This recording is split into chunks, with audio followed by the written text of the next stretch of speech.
m'incinerin, això és evident. Segurament donar tots els meus òrgans, tots els que siguin possible.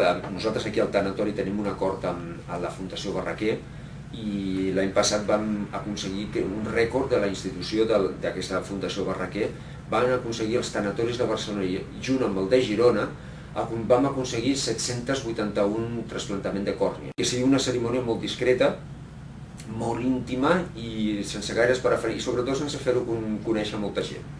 És a dir, suposo que millor que la gent s'assabenti quan ja hagi passat un temps.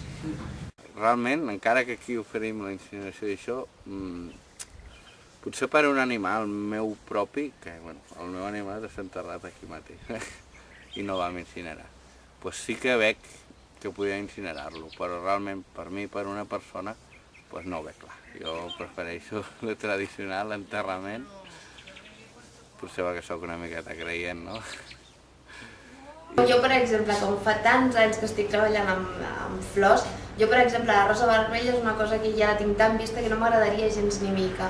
Abans preferiria unes gerberes de color groc o de color taronja abans que unes roses.